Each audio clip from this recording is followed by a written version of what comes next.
Buenas tardes, Venezuela. Gracias. Yo sí me gustaría comenzar dando un fuerte, pero fuerte aplauso al Espíritu de Dios, que es el hacedor de milagros, el hacedor de maravillas, el que va a traer liberación, sanidad, salvación, restauración. Al fin y al cabo, si Él no estuviera en este lugar, creo que lo único que podemos hacer es un evento bonito. Quizás te guste más o menos lo que yo te hable, pero cuando permitimos que el Espíritu Santo ministre las vidas de los que estamos aquí, yo sé que corazones van a ser transformados, mentes van a ser renovadas. Yo he visto en visión apertura de la cárcel, muchas personas, el alma que está en cautiverio y va a salir a libertad. Yo lo creo, yo no sé si tú lo crees. Como dijeron, no es si Dios puede, es si tú lo crees y quieres. Entonces estoy realmente contento de estar aquí. ¿Podéis tomar asiento, por favor? Muchas gracias. Estoy emocionado, estoy contento. Es la tercera vez que estamos ya en Barquisimeto. Yo, con vuestro permiso, ya me siento un poquito parte de la casa. Ya siento que estoy en familia. Realmente así lo sentimos. Hablo también por mis padres, los pastores Tony Vargas y Ana Olondo, y por el precioso equipo que tenemos, que no sé dónde se me ha ido Stephanie, pero si no está Ute también por aquí. Ponte en pie, Ute, para que te vean. ¿Cuántos aman a Ute? Que, por cierto, está soltera, ahí lo dejo. Si te quieres ir con los cielos completamente abiertos, ahí lo dejo, ¿vale? Entonces, bueno, pues muchas gracias por aceptar el llamado divino, porque tú no estás aquí por casualidad. Dios te ha traído a este lugar. Muchas gracias a todos estos servidores excelentes que nos atienden todos los años. Al equipo pastoral, que ya yo creo que puedo considerar amigos, ¿verdad?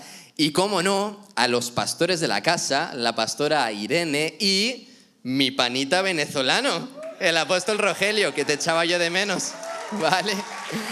Entonces ahora sí, vamos a comenzar, porque yo tengo la labia de mi madre. Entonces, como me ponga aquí a enrollarme, podemos hacer vigilia. Y hay unos invitados maravillosos que vienen a continuación y yo también espero recibir, así que les voy a dar su tiempo. Antes de continuar, como siempre, cierra tus ojos por un momento. Vamos a honrar un minuto más la presencia del Espíritu Santo. Gracias te doy, Espíritu de Dios, por estar en este lugar. Y yo te pido que desde este mismo momento tú comiences a tocar los corazones de los que están aquí. Desde este momento sea tu Santo Espíritu golpeando en la mente, en el corazón de cada persona para traer tu revelación. Queremos estar atentos a tus palabras, Espíritu Santo. Queremos honrar tu palabra y ponerla en práctica. Por eso, hoy haz lo que quieras con nosotros. Haz lo que quieras en este lugar y nosotros estamos dispuestos a obedecer. ¿Cuántos dicen amén? Que muchas veces nos falta eso, obedecer, amén. Pues ahora sí vamos a ver lo que el Señor quiere hablarnos. Bajo cielos abiertos. Un título poderoso. De hecho, nuestro ministerio en España se llama Cielos Abiertos, así que no podíamos faltar nosotros en este congreso. Bajo cielos abiertos. Y quiero comenzar diciéndote que tú has sido diseñado, tú has sido creado para caminar bajo cielos abiertos. Ese es tu destino en Dios, ese es tu diseño. Lo que pasa es que muchas veces los cristianos no sabemos cómo abrir esos cielos sobre nuestra vida, o en muchas ocasiones el Espíritu Santo me mostraba cómo podemos tener los cielos abiertos, pero no sabemos caminar o disfrutar de esos cielos abiertos. Y hoy vamos a ver con la palabra cómo podemos empezar a disfrutar de esos cielos abiertos. Pero para ponernos en contexto, como hablábamos antes en la canción, en el Antiguo Testamento la lluvia era una señal de cielos abiertos. Israel dependía de la lluvia. Si no había lluvia, no había cosechas, no había cultivo, morían los animales, la tierra se secaba. La nación entera se secaba, el pueblo podía perecer. Y yo creo que de la misma manera esto es una realidad espiritual para cada uno de nosotros, porque si tú no sabes vivir bajo cielos abiertos, tu matrimonio se puede comenzar a secar, tus finanzas pueden comenzar a secarse, tu ministerio, los sueños, las promesas que Dios te ha dado pueden comenzar a secarse, tu vida entera se puede secar. Y esto es lo que sucedió en un capítulo de la historia de Israel donde los cielos se cerraron. Y hoy quiero hablarte de esta historia porque Dios me mostraba 3 escenarios por los cuales un hombre de Dios tuvo que atravesar, y me atrevo a decir que son 3 escenarios donde cada uno de nosotros, inevitablemente, quieras o no, vas a tener que atravesar en algún momento de tu vida. Entonces, estate muy pendiente porque puede incluso que te identifiques ahora en alguno de estos escenarios y vamos a ver cuáles son las claves para salir bajo cielos abiertos. Vamos a remontarnos miles de años atrás, al tiempo donde gobernaba el rey Acab. Dice la Biblia que era el rey más malvado hasta la fecha, más perverso. Se había casado con una señora que se llamaba Jezabel, que era de otra tribu. Y esta señora pagana quiso introducir sus dioses, Baal y Asera, a Israel y sacó la adoración al Dios verdadero. Tuvo tanta influencia dentro del pueblo de Dios que incluso comenzó a perseguir a los profetas de Dios para darles muerte. Tremendo cómo Satanás se levantó en medio de la historia de Israel. Y es en este momento donde comienza el capítulo 17 de Primera de Reyes, con el profeta Elías, el gran protagonista de esta historia, dándole un mensaje de parte del cielo al rey Acab. Vive Jehová, Dios de Israel, en cuya presencia estoy, que no habrá lluvia ni rocío en estos años, sino por mi palabra. Se lee muy fácil, pero tú ponte en la piel de este profeta. Esto era una provocación, no solamente porque un hombre estaba desafiando al rey de aquella nación, sino porque, curiosamente o irónicamente, Baal era la deidad conocida como la deidad de la fertilidad y de la lluvia. Entonces, en otras palabras, Elías estaba diciendo algo así como: por mucho que tú pidas al Dios de la lluvia, yo te digo que el verdadero Dios a mí me ha dicho que aquí no llueva hasta que yo lo diga. Esto fue una provocación. Y puede que en un primer momento ni siquiera le tomaran demasiado en serio. Pero cuando tú ves que pasan los días, pasan las semanas, pasan los meses y ahí no cae una gota de lluvia, yo creo que ya tanto Acab como Jezabel comenzaron a levantar ese odio en el corazón. ¿Quién era este hombre que se atrevía a hablar en nombre de este Dios que al parecer está poniendo en evidencia a todos nuestros dioses? ¿Quién es este Elías que ha cerrado los cielos? Por supuesto, entendemos que fue Dios a través de la palabra que Dios le dio a Elías, ¿verdad? Y en medio de este juicio divino, Dios le da una orden y le dice: vete al otro lado del Jordán y yo quiero que te escondas en el arroyo de Kerit. Y vamos a detenernos en este primer escenario por el cual tuvo que pasar el profeta Elías y por el que todos nosotros en algún momento de nuestra vida vamos a tener que pasar o hemos pasado: el arroyo de Kerit. Fíjate que fue la obediencia de Elías a la palabra de Dios, no su pecado, lo que le llevó a un lugar donde también al parecer tenía que contentarse con un pequeño arroyo, pero los cielos estaban cerrados también sobre él, estaban cerrados sobre toda la nación. Podía parecer incluso injusto. Dios quizás podía abrir los cielos solo sobre él, derramar la lluvia, pero realmente Dios sabía que Elías necesitaba pasar por ese arroyo. Por ello el arroyo tuvo propósito.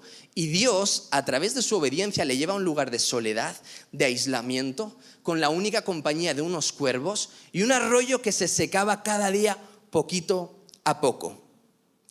Cuando estamos en esos escenarios de nuestra vida, estarás conmigo en que, al igual que el profeta Elías, quizás preferiríamos estar bajo torrentes de lluvia, ¿verdad? Pero Dios nos lleva a ese arroyo para enseñarnos a beber de esas aguas que, como Elías, vemos o parecen que se están secando poco a poco cada día. Y me parece muy interesante que la palabra Kerit, el arroyo de Kerit, proviene de una palabra hebrea, karat, que significa cortar, separar o hacer pacto. Es decir, no fue ninguna casualidad que Dios enviara a Elías al arroyo de Kerit. Dios no estaba improvisando con él, de la misma manera que no improvisa con nuestras vidas. Había un propósito que cumplir en ese arroyo de Kerit, porque se iba a convertir, ese arroyo, ese lugar donde parecía que los cielos no se estaban abriendo, se iba a convertir en su lugar de entrenamiento y su lugar de preparación para lo que luego Dios quería hacer con él en su vida. Dios necesitaba preparar su corazón cortando todo lo innecesario, separándole de aquello y muchas veces de aquellos que van a hacer frente al propósito que Dios tiene para ti, y tenía que afianzar esa relación con Dios. tenía que enseñarle a depender solamente de él. Por eso Elías termina en ese arroyo de Kerit. Él tenía la certeza de que ese arroyo, por supuesto, era temporal, porque él tenía una promesa. Dios le había dicho que nuevamente por su palabra se abrirían los cielos, entonces él no iba a morir en ese lugar. Y lo primero que tenemos que aprender es que Kerit siempre es temporal en nuestro lugar, no es nuestro destino, es algo temporal por donde cada uno de nosotros tenemos que pasar.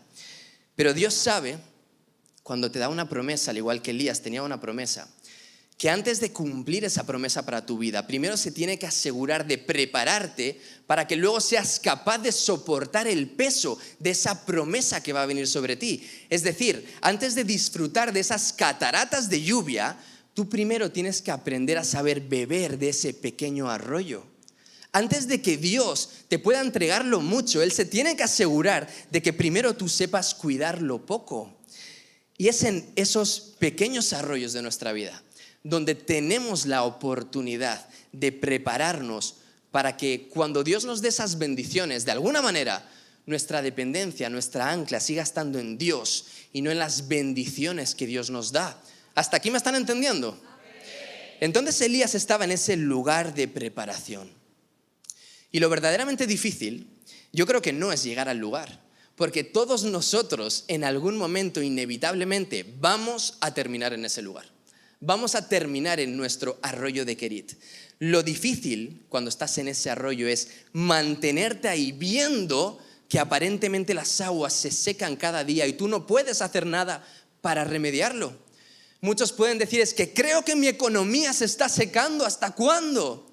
Es que los sueños que yo tengo, las promesas que Dios me ha dado, parece que se están secando. Dios te ha prometido incluso que tu esposa va a venir a Cristo, que tus hijos van a venir a los pies de Cristo, pero pareciera que cada día esas promesas están más lejos. Déjame decirte que puedes estar viviendo tu arroyo de Kerit. Y aunque a nosotros muchas veces no nos parezca lógico la forma en la que Dios actúa, déjame decirte que esas aguas que se van secando poco a poco son la manera que Dios tiene para drenarnos de nosotros mismos, para que podamos ser llenos de Él. Antes de llegar a nuestras promesas, Dios necesita drenarte de todo aquello que te está impidiendo alcanzar esas promesas. Es por ello que terminamos en este arroyo de Kerit. Fíjate lo que dice el versículo 4. Yo he mandado a los cuervos que te den allí de comer. Me gusta que hagas este inciso. Allí. ¿Dónde tenía que mandar los cuervos el Señor? Allí, al arroyo de Kerit. Esos cuervos podrían haber volado a cualquier otro lugar. Elías quizás quisiera él ir a cualquier otro lugar y pensaría que los cuervos quizás le seguían, pero no. Elías era alguien que dependía de Dios porque sabía que Dios había dicho que esos cuervos tenían que volar allí, al lugar donde había un propósito, donde había un tiempo de preparación. ¿Y sabes dónde cometemos el error muchas veces? Cuando estamos en mitad de ese proceso, en mitad de ese arroyo, y en lugar de mantenernos en el lugar donde Dios va a derramar la bendición para nosotros, el lugar donde nos está preparando para ser capaces de soportar esa bendición, nosotros queremos correr de Kerit, queremos salir lejos. Y muchas veces incluso le decimos, Dios, ¿dónde están tus promesas? Allí, en Kerit, el lugar donde Dios está utilizando para prepararnos. Pero nosotros queremos correr a otro lugar cuando los cuervos están yendo a nuestro lugar de preparación. Por eso yo admiro al profeta Elías. Era alguien que sabía depender de Dios. Era una persona que no se cuestionaba los escenarios de su vida. Era alguien obediente. Fíjate que cuando Dios, yo me lo imagino un día tranquilo en su casa, no lo sé, y de pronto Dios le dice, vete a Jezreel, que tengo un mensaje para Acab. Y él va, sin rechistar. Luego le dice, ahora te vas a ir al arroyo de Kerit. Y él va, sin rechistar. Y cuando las aguas de Kerit ya se secan completamente, ese momento en el que decimos, ahora sí Dios va a derramar esas lluvias de bendición, no, todavía había algo más que cumplir. Y es entonces en el versículo 9 cuando Dios le dice, ahora levántate y vete a Sarepta de Sidón y mora allí. He aquí yo he dado orden allí a una mujer viuda que te sustente. Primero fue allí, en el arroyo, y la preparación parece que continuaba allí, en un lugar donde, lógicamente, nadie creería que puede ser nuestro lugar de sustento. Una viuda en medio de un tiempo de sequía y escasez.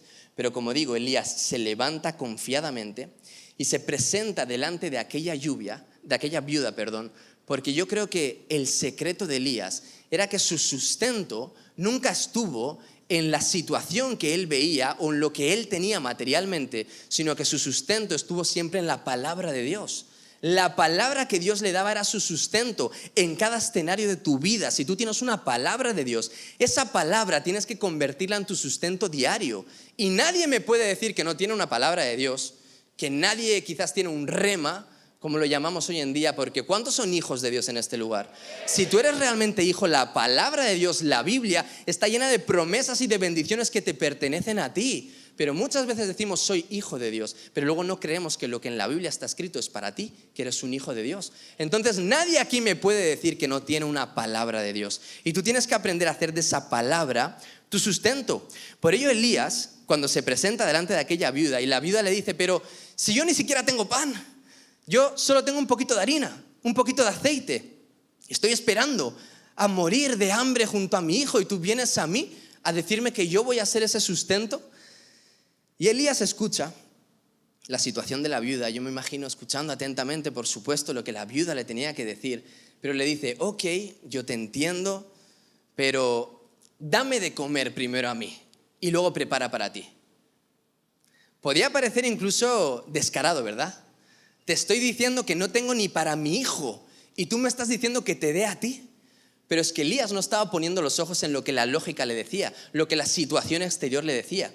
Elías estaba confiado en lo que Dios le había dicho. Él sabía que su sustento no era el pan que no tenía la viuda. El sustento diario de Elías era la palabra de Dios, el pan del cielo. Por eso se presenta delante de la viuda y le dice, tú me vas a dar a mí de comer porque mi sustento no viene de ti, viene de Dios. Y Dios me ha dicho que tú me vas a alimentar. Así que como yo tengo una palabra, te digo, dame de comer porque la harina de la tinaja no escaseará, ni el aceite de la vasija disminuirá hasta el día en que Jehová haga llover sobre la faz de la tierra. Hasta el día en que Jehová haga llover sobre la faz de la tierra. Todos nosotros tenemos esas promesas de Dios y hasta el día en que Dios cumpla esas promesas para tu vida, déjame decirte que tú tienes una palabra del cielo que dice en ese querit, en ese arroyo, en ese lugar que parece de escasez, la harina de la tinaja no escaseará, ni el aceite de la vasija disminuirá. Y puede que haya situaciones en tu vida que te encuentres como la viuda. Yo muchas veces me he encontrado en esas situaciones donde sientes incluso morir, donde parece que tus sueños mueren, donde parece que tu ministerio muere, donde parece que las promesas que Dios te ha dado para tu familia, para tus hijos están muriendo. Yo creo que es algo así como cuando María se encontró con Jesús, cuando Lázaro había muerto y Jesús le dice, pero no te he dicho tiempo pasado, no te he dicho, no hay una palabra que si crees verás la gloria de Dios. Ahora bien, cuando Jesús le dijo eso, el muerto seguía muerto. Pero había una palabra y esa palabra más tarde golpeó el cuerpo de Lázaro y lo trajo a vida, porque la palabra que sale de la boca de Dios nunca vuelve vacía. Entonces no sé cuál es esa situación donde tú puedes decir, estoy viendo muerte y escasez, pero tienes una palabra que te dice, no te he dicho que si crees verás la gloria de Dios. Y de esa palabra tú tienes que hacer tu sustento diario. Si tú caminas por lo que tú ves en el exterior, tú vas a abortar los planes que Dios tiene para tu vida. Si Elías hubiera caminado por lo que veía en el exterior, él hubiera dicho, no, el arroyo de Querit quizás no es el mejor sitio, me voy a ir a otra nación. No, ¿cómo una viuda me va a alimentar? Yo voy a buscar mis recursos en otro lugar. Si Elías hubiera puesto sus ojos en el exterior, hubiéramos abortado el propósito de la vida de Elías. No hubiéramos tenido un profeta Elías del cual hablar hoy. Y de la misma manera, hay escenarios de nuestra vida por donde tenemos que pasar precisamente para ser ese trampolín que te lleva a las bendiciones, a las promesas que Dios te ha dado. Entonces tenemos que aprender a hacer de esa palabra de Dios, de su palabra, nuestro pan diario, nuestro sustento. Así que cuando estás en ese proceso, no cuestiones el proceso, más bien busca conocer el propósito que hay detrás de ese proceso. Cuando estés en ese escenario, no busques salir corriendo del escenario preguntando a Dios, ¿por qué? ¿Por qué a mí? Más bien mantente ahí preguntándole a Dios, ¿para qué me estás haciendo pasar por aquí? ¿Qué es aquello tan grande que tienes para mí que yo necesito pasar por ese tiempo de preparación? En lugar de pedirle a Dios, como muchas veces yo le pedía, dame de esas bendiciones que tú me has prometido, ¿por qué no comienzas pidiéndole al Señor que prepare tu corazón para que luego sea capaz de soportar el peso de esas bendiciones? Tenemos que aprender a valorar nuestro arroyo de Querit. Y fíjate que cuando Elías le pide a la viuda, dame de comer, yo creo que ese también era un tiempo de Querit para la viuda. Y era Dios mismo hablando a través de la boca de Elías, diciéndole, dame, entrégame para que yo te pueda entregar. Y creo que Dios hace esto con nosotros cuando estamos en esos momentos. Entrégame para que yo te pueda entregar. Entrégame de tu independencia. Entrégame de tu orgullo, entrégame de hacer las cosas a tu manera para que yo te pueda entregar. Porque cuando Dios te quita algo, no lo hace para dejarte con las manos vacías, más bien lo hace para que sueltes las miserias a las que muchas veces nos aferramos, las miserias que el diablo pone en nuestras vidas y estamos aferrados a ella, en lugar de soltarlo para que Dios pueda traer lo bueno, agradable y perfecto para nosotros. Y es en ese arroyo de Querit donde tú vas a aprender a depender de Dios para poder llegar a tu promesa. Entonces es importante que valoremos este arroyo de Querit. Ahora sí vamos al siguiente capítulo, porque tenemos aquí otro escenario en la vida de Elías, el capítulo 18. Vemos que en este momento había llegado el tiempo donde ahora Elías tenía que tomar acción. Él había sido preparado en el lugar secreto, pero ahora Dios necesitaba sacarlo al público, se tenía que presentar nuevamente donde el rey Acab. Habían pasado 3 años y medio de sequía, 3 años y medio, y había tanta hambre que el rey estaba tan desesperado que se puso a recorrer todas las tierras de Israel, dice la Biblia, para buscar pasto, porque aún los animales se le estaban muriendo. El primer detalle aquí es, fíjate cuán necio puede llegar a ser el hombre, que en tiempos de angustia, en lugar de buscar a Dios, este rey estaba buscando pastos, nuevamente aferrándose a lo poco que le quedaba en lugar de inclinarse a Dios. Y en medio de esta búsqueda se encuentra con el profeta Elías. Por supuesto, esto no fue una casualidad. Y lo primero que le dice es, ¿eres tú el que turba a Israel? Nuevamente, cuánta necedad en el corazón del hombre. Muchas veces culpamos o buscamos culpables en lugar de mirarnos al espejo. El único culpable ahí era el rey Acab. Y tenía delante al único hombre que le podía ayudar, pero esto hacía verlo como un enemigo. ¿Cuántas veces no nos ha sucedido que comenzamos a ver como enemigos a aquellos que nos pueden ayudar? Y comienzas a culpar a tus pastores porque no te han dado el consejo que tú querías, a tus líderes porque no te atienden como tú quieres. Comienzas a culpar al gobierno, a tus padres, a la educación que te dieron, a lo que estás viviendo en el momento, y culpamos incluso al diablo, cuando muchas veces somos los únicos culpables de las desgracias que vivimos. Y esto lo puedo leer en Deuteronomio, el capítulo 28, que dice así: acontecerá, si no oyeres la voz de Jehová tu Dios, para procurar cumplir todos sus mandamientos y sus estatutos que yo te intimo hoy, vamos al versículo 23, que los cielos que están sobre tu cabeza serán de bronce y la tierra que está debajo de ti de hierro. Hay personas que creen que cuando los cielos se cierran es obra del diablo y se ponen a ayunar, se ponen a interceder, se ponen a hacer guerra espiritual y no se dan cuenta de que muchas veces es Dios el que cierra los cielos a causa de nuestro pecado. Culpamos al enemigo por nuestra desobediencia. Y sabes, los momentos en los cuales Dios cierra los cielos sobre sus hijos, ni siquiera lo podemos tomar como un castigo lleno de ira. Al contrario, yo lo veo como una muestra más del amor de Dios. Porque muchas veces el hombre se quiere aferrar al bienestar temporal, pero es que Dios mira por la salvación de tu alma, por la eternidad. Y si para salvar tu alma y tu eternidad y las promesas que Él mismo ha colocado para ti en esta tierra, tiene que cerrarte los cielos en un momento para que puedas volver tu rostro a Él, lo va a hacer. Dime tú si no es grande el amor de Dios. Él no es un tirano que quiere que sus súbditos le obedezcan para, si no lo hacen, castigarlos. Más bien es como ese padre amoroso que sabe cuál es el camino que tenemos que seguir, y cuando nos desviamos cierra los cielos para volvernos a Él. Así de grande y misericordioso es el amor de Dios. Entonces, ¿por qué no dejarnos guiar por Él en lugar de por nuestra propia opinión? ¿Por qué no dejarte guiar por lo que ya está escrito en su palabra en lugar de nuestros propios pensamientos? Hay muchas personas que me dicen, es que yo no escucho a Dios. Lee la Biblia. Es que yo quiero escucharlo en voz audible. Lee la Biblia en voz alta. La palabra de Dios es viva y eficaz, más cortante que espada de doble filo. Pero muchas veces queremos que un profeta venga y nos dé una palabra, que nuestro líder nos dé una palabra, que Dios nos hable a través de un sermón. Y tenemos la mayor llave para abrir los cielos sobre nuestra vida agarrando polvo en una mesilla. La obediencia es la mayor llave para llegar a tus bendiciones. Y es que el diablo solamente va a atacar a gente ignorante, a gente que no conoce su palabra, a gente que por falta de conocimiento comienza a perecer. Entonces es importante que conozcamos la palabra de Dios y la obedezcamos. Y esto es algo que el rey Acab tuvo que aprender también. Es por ello que cuando, volviendo a la historia, se pone delante de Elías, Elías nuevamente le desafía. Yo creo que ya estaban hartitos de Elías en el reino. Y Elías le dice, vamos a ver quién es el verdadero Dios. Te hago un desafío. Vamos a reunir a todo el pueblo y vamos a ver quién hace descender fuego del cielo, si mi Dios o tus dioses. Y creo que todos conocemos la historia, ¿verdad? El monte Carmelo.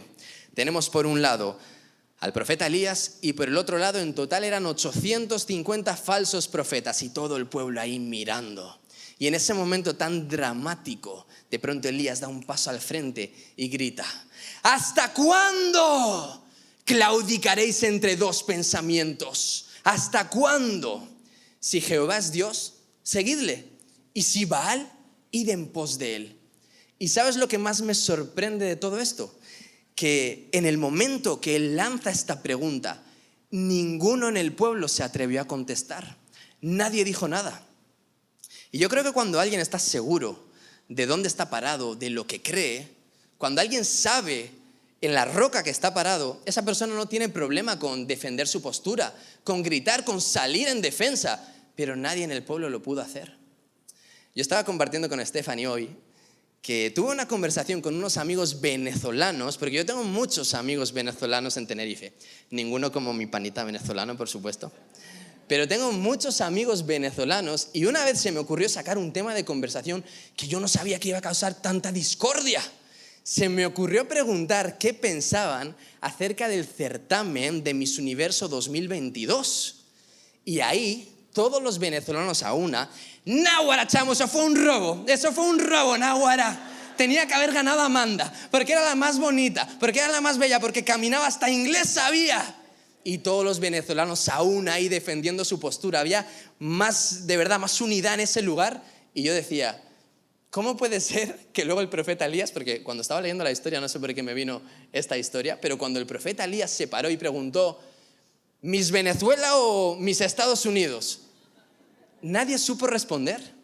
De hecho, hoy tuvimos otra conversación en la mesa comiendo con pastores y se me ocurrió decir a ver si la arepa era venezolana o colombiana. Más de uno yo creo que se manifestó ahí. Yo creo que más de uno necesita liberación, pastor, yo no sé. La arepa es venezolana, no difames nuestro nombre. Y yo, perdón, ok. Pero vemos cómo cuando alguien está firme en lo que cree, no tiene problema con defenderlo. Pero es que Elías cuando preguntó, ¿hasta cuándo? Si Jehová es Dios, seguidle. Y si no, seguid a Baal. Nadie supo responder.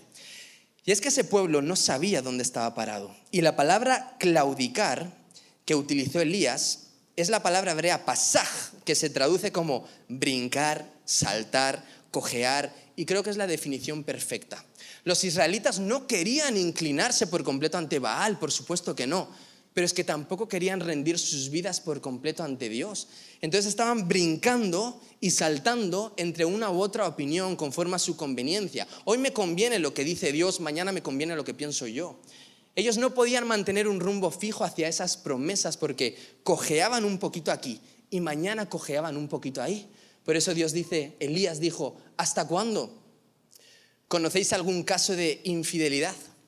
Pero te estoy hablando de estas infidelidades donde el hombre no quiere renunciar a su esposa, el amor de su vida, a la madre de sus hijos, pero tampoco quiere renunciar a su amante. A la esposa le anda diciendo que no tiene amante y al amante le dice, mañana dejo a mi esposa. Mira, desgraciado. O te quedas con tu esposa para serle fiel, o te vas con la pelandrusca del amante y dejas en paz a tu familia. Pero nadie quiere un hombre o una mujer con el corazón dividido.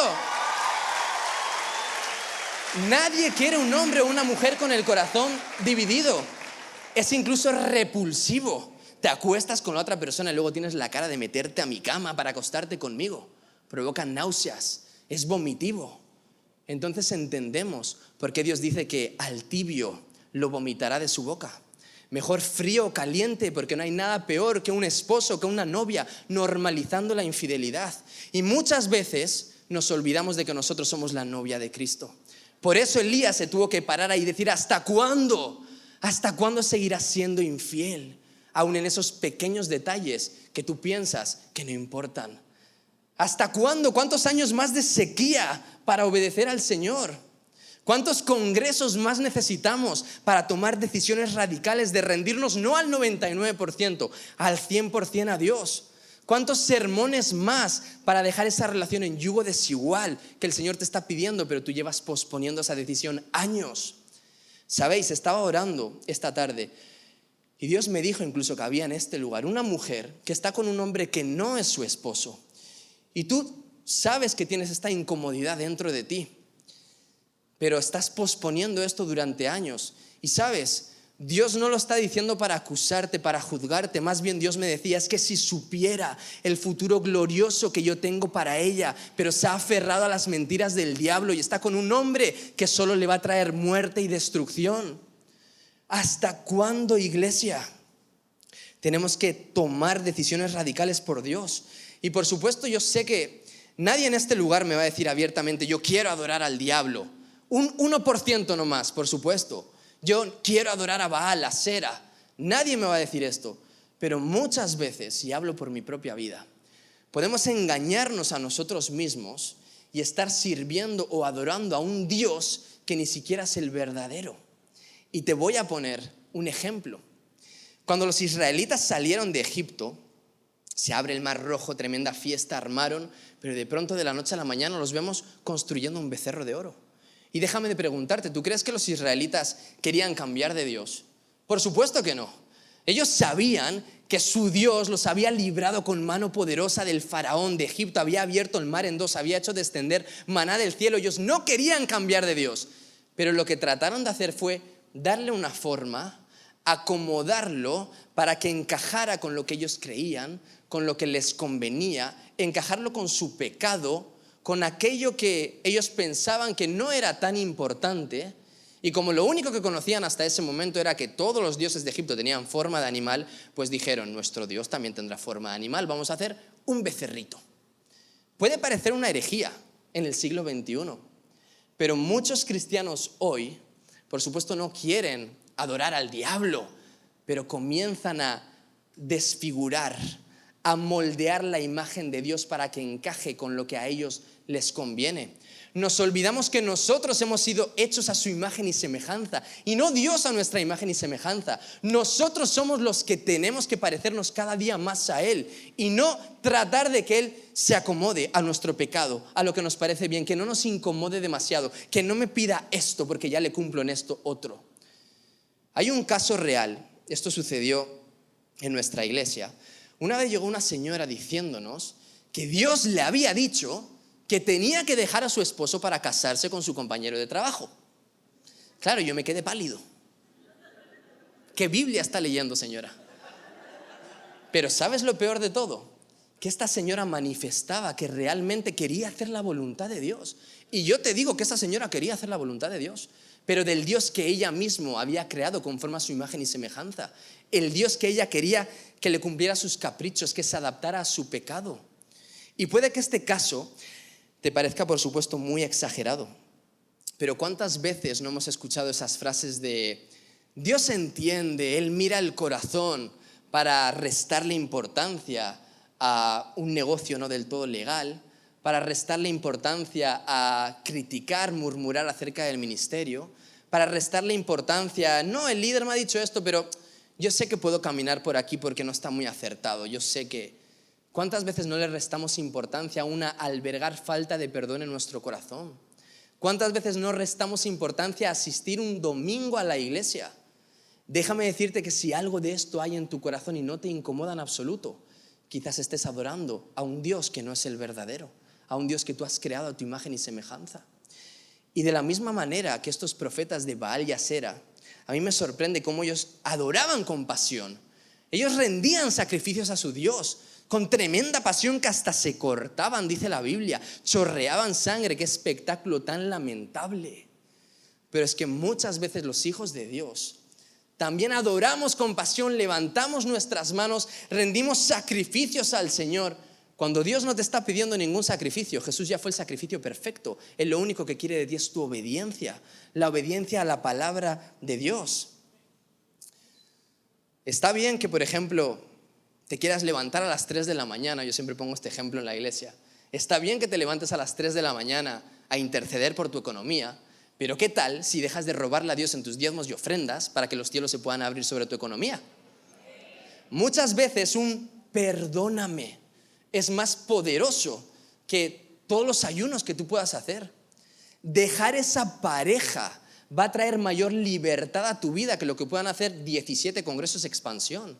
Porque hay muchas personas que buscan ministración y adoran con pasión y que el profeta les dé una palabra y que la pastora Nolondo les ponga las manos en la cabeza hasta que se queden calvos. Todo eso está bien. Pero ¿sabes? La mayor libertad viene con una decisión de obediencia. Si tú realmente quieres ser libre, quieres ser sano, quieres ser restaurado, eso comienza con una decisión que se llama obediencia. Porque la obediencia es mejor que el sacrificio y la obediencia es la única llave, como he dicho antes, para abrir los cielos sobre nuestra vida. Por esta razón, en esta historia yo veo un profeta, uno solo, que se paró delante del pueblo. Y la obediencia de uno pudo más que los sacrificios de 850 personas para hacer descender fuego del cielo. La obediencia de uno solo.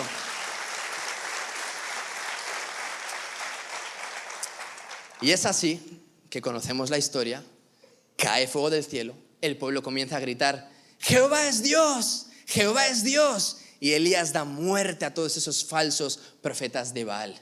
Tremenda victoria, ¿verdad? A todos nos encanta esta historia. Y la lluvia no llegó en ese preciso instante.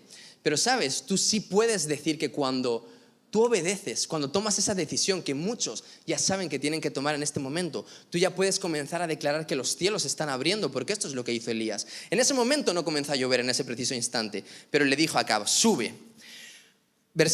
Capítulo 18, versículo 41. Sube, come y bebe. Yo creo que este es el versículo favorito de muchos, ¿verdad? Come y bebe. Lo hace en su rema. Porque una lluvia grande se oye. Se trata de una decisión, y aunque en este preciso instante quizás no lo veas, tú ya puedes comenzar a declarar proféticamente: una lluvia grande se oye.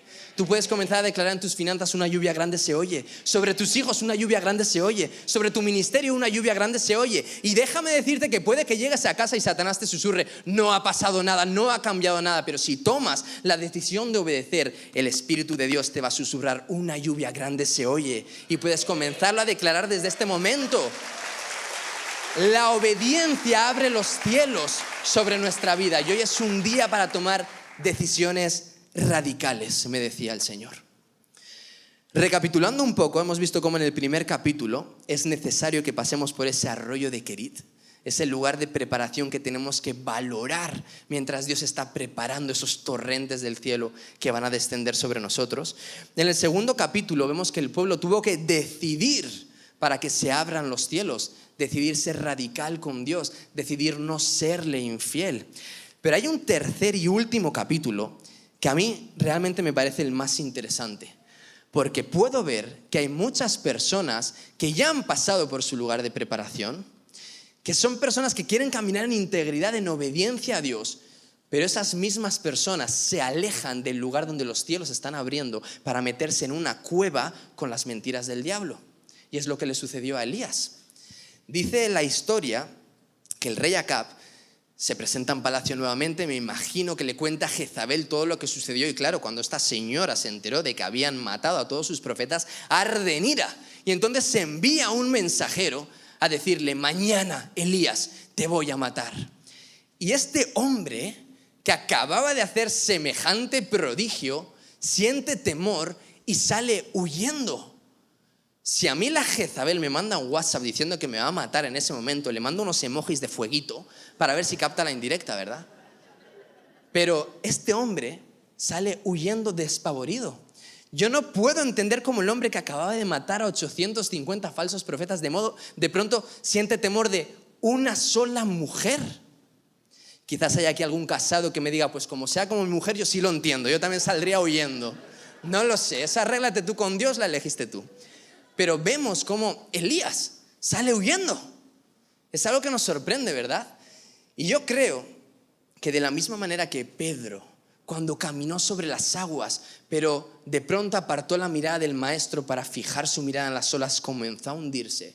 Este hombre que hemos aprendido que su sustento diario era la palabra de Dios, en el momento que dejó de escuchar la voz de Dios para prestar oído a las amenazas del infierno a través de Jezabel, también comenzó a hundirse en la más profunda depresión. Y es así que este hombre, donde se habían abierto los cielos, de pronto sale huyendo para meterse en el desierto, en una cueva. Y ahí lo tenemos a mitad de camino, diciéndole al Señor, versículo 4, basta ya, oh Jehová, quítame la vida, pues no soy mejor que mis padres. Basta ya. Un hombre que había tenido semejante victoria, de pronto lo vemos en el pozo más profundo de depresión. Quizás se sentiría frustrado, quizás tenía ciertas expectativas, quizás al ver que Jezabel realmente no había cambiado de parecer, él dijo, no sirvió de nada todo lo que hice, todos mis años de proceso, ¿dónde están las promesas de Dios? ¿Dónde están mis sueños, mis expectativas? Y es ahí que dice, quítame la vida. ¿Sabes? Dios no solo no le quitó la vida, sino que en la Biblia podemos leer cómo este hombre fue de los pocos hombres junto con Enoc que Dios no le permitió experimentar la muerte, sino que se lo llevó con él.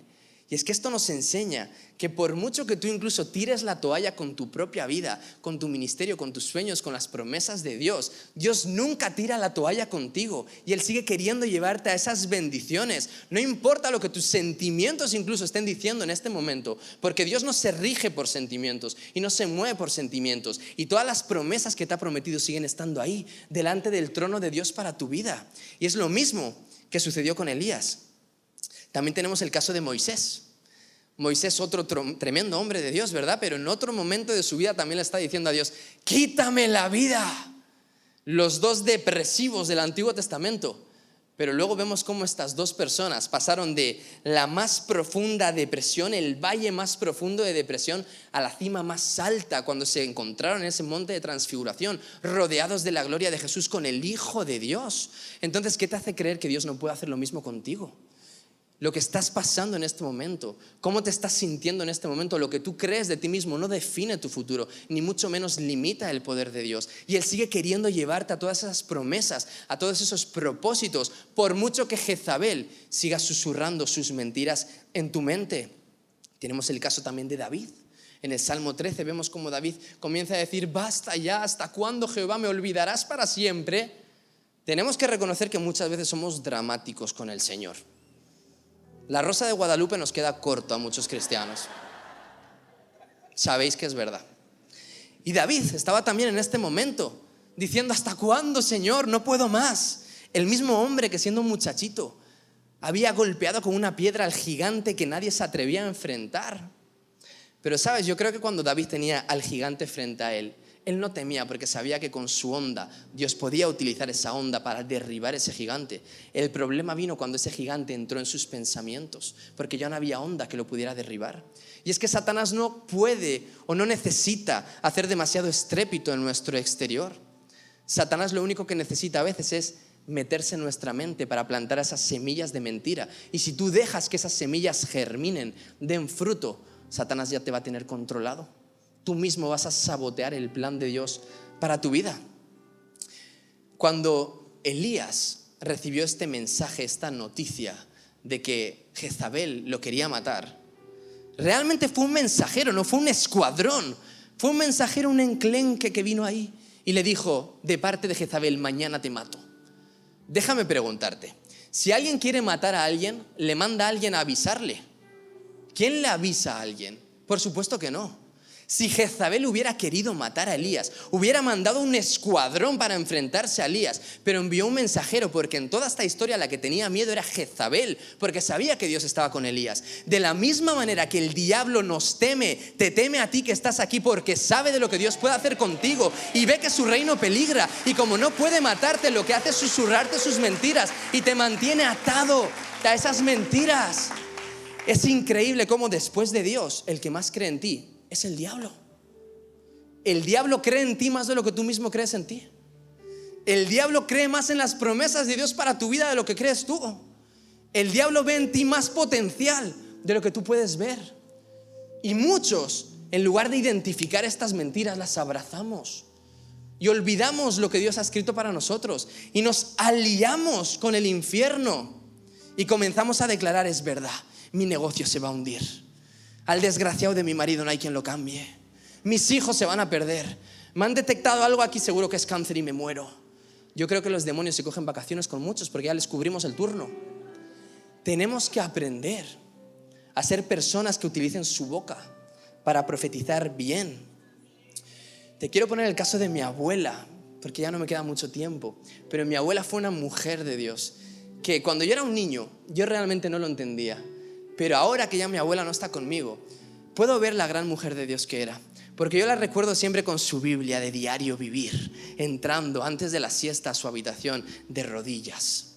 Mi abuela estaba viviendo un momento donde realmente Jezabel le mandaba mensajes cada día. Estaba conviviendo con un hombre que antiguamente fue su esposo, pero estaban separados y este hombre era alcohólico. Entonces podéis imaginar lo que uno puede vivir ahí. Yo me crié con mi abuela y lo pude ver en primera persona. Creo que la pastora Ana, mi madre, muchas veces ha contado en esta misma tarima de dónde la sacó el Señor y cómo cuando mi abuela le decía algo: ¡cállate! Yo no quiero escuchar nada de ese Dios. Mi abuela era una mujer que realmente tenía todo en su contra. Tenía mensajes de Jezabel a diario, pero también era una mujer que aprendió a no prestar oído a esos mensajes. Y ella cada día se paraba delante de la presencia de Dios y se ponía de rodillas y declaraba: yo y mi casa serviremos a Jehová. Yo y mi casa serviremos a Jehová y no me importa lo que el infierno esté susurrando, porque yo sé en quién he creído. Y para la gloria de Dios te digo que antes de partir pudo ver que no solamente toda su casa sirva a Jehová, sino que aún sus hijos y sus nietos estamos predicando y declarando de sus maravillas a las naciones. Esto sí es para darle un gloria a Dios y un fuerte aplauso al Señor. Una mujer que decidió pararse en la brecha y no escuchar las mentiras del diablo.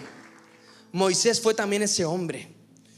Porque muchas veces yo creo que hay dos maneras en las que Satanás comienza a atacarte por mentiras. Una, contra tu identidad, por lo que has hecho, tu pasado. Moisés era este hombre que cuando Dios le dice: vete a Egipto, Moisés le dice: pero yo, ¿quién soy yo? Moisés se veía como un fracasado, alguien que había asesinado a un egipcio y tuvo que salir huyendo, y quizás pensó que su destino eran los cielos cerrados en aquel desierto. Pero es que Dios veía en él un potencial, el potencial que él mismo había puesto. Y hoy en día todos queremos ser Moisés, ¿verdad? El amigo de Dios. Pero sabéis que Moisés también fue un asesino. Todos queremos ser David, el hombre conforme al corazón de Dios. Pero es que David también fue un adúltero.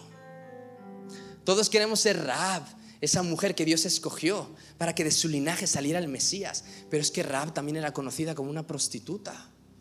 Y esto me enseña que realmente nada de lo que nosotros creamos hoy acerca de nosotros mismos puede limitar los planes y los propósitos que Dios tiene para tu vida. Tú no eres lo que piensas de ti mismo, tú no eres lo que el diablo dice. Tu situación presente no limita tu futuro y tus errores no son capaces de empañar la obra gloriosa que Dios quiere hacer en tu vida. Entonces basta ya de creer las mentiras del diablo. El diablo también te va a hacer querer sentir siempre inferior. Va a querer que te subestimes. Cuando Gedeón, Dios se le presenta, Gedeón le dice: pero yo, si soy el menor de mis hermanos, si mi familia es pobre, en otras palabras, no tengo nada.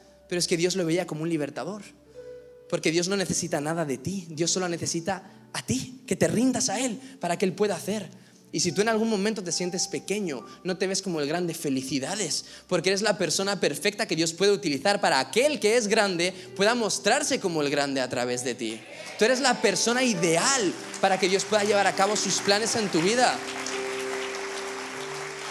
De lo vil y lo menospreciado escogió Dios para avergonzar a los sabios. Y no me tengo que ir muy lejos.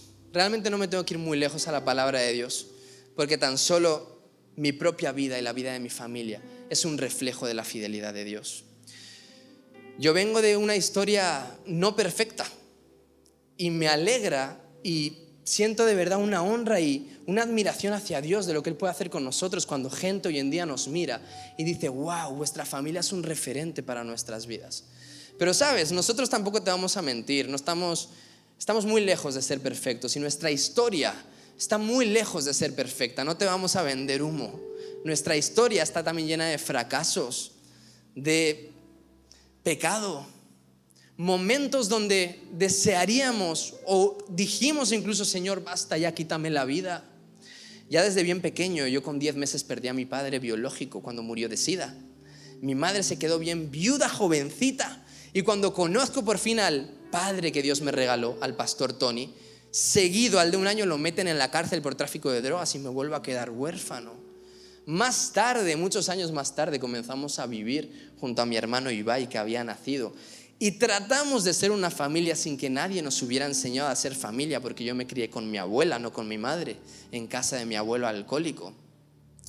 Y sabes, hubo un día, un momento en el que mis padres decidieron rendir sus vidas por completo a Dios. No al 99%, como he dicho, sino al 100%.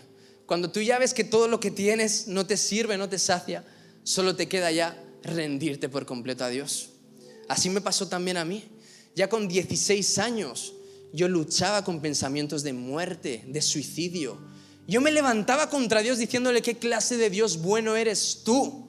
Si permites que yo tenga este dolor y este sufrimiento, quítame la vida, quítamela tú, porque me han dicho que si me la quito yo me mandas a un sitio peor. Yo pensaba que Dios era un tirano, pensaba que realmente Dios no era un Dios bueno, amoroso, pero decidimos creerle y rendirnos por completo a Él. Y sabes, yo no te puedo decir cuándo o en qué momento Dios lo hizo, pero sí puedo decir para qué. Dios restauró por completo mi familia, nos libertó de todo y ahora estamos aquí para testificar que Dios, si lo hizo con nosotros, te digo con autoridad que también no solo puede, sino que quiere hacerlo contigo, con tu familia, con tus hijos, con tu ministerio, en tus finanzas. Sal de esa cueva, sal de esa cueva. No tengo tiempo para contar cómo termina esta historia, pero puedes leerla ya en casa. Eso sí, te hago un spoiler. Jezabel terminó en el suelo, siendo pisoteada y lamida por los perros.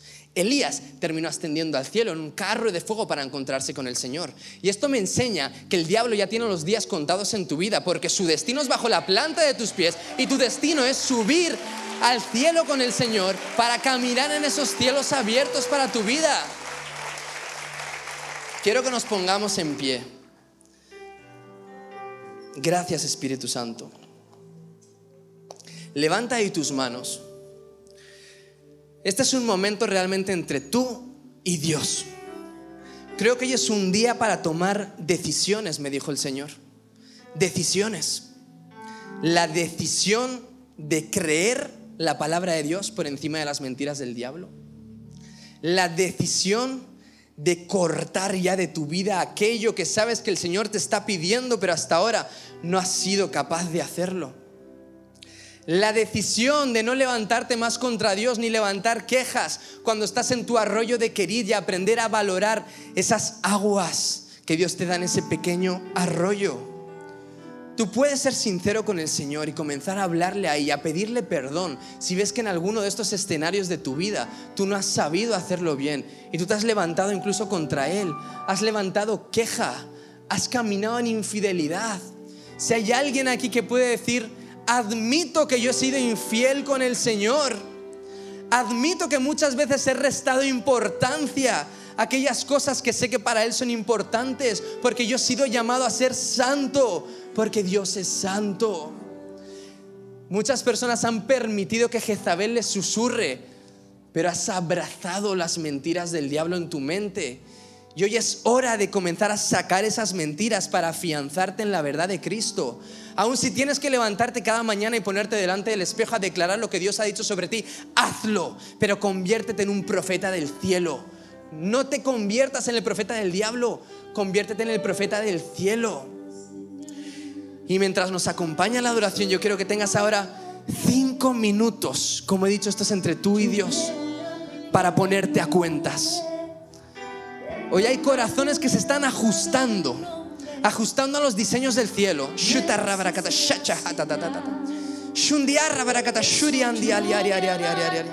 Y ahora todo diseño torcido comienza a alinearse a los propósitos del cielo. Todas aquellas mentiras que el diablo ha sembrado en tu mente ahora comienzan a desarraigarse en el nombre de Jesús. Yo vengo contra todas estas mentiras y golpeo la luz de Cristo. Sea la luz ahora. Sea la luz en la mente de mis hermanos, para que comiencen a caminar en esa verdad, en la verdad de Cristo, en esas promesas del cielo bajo cielos abiertos.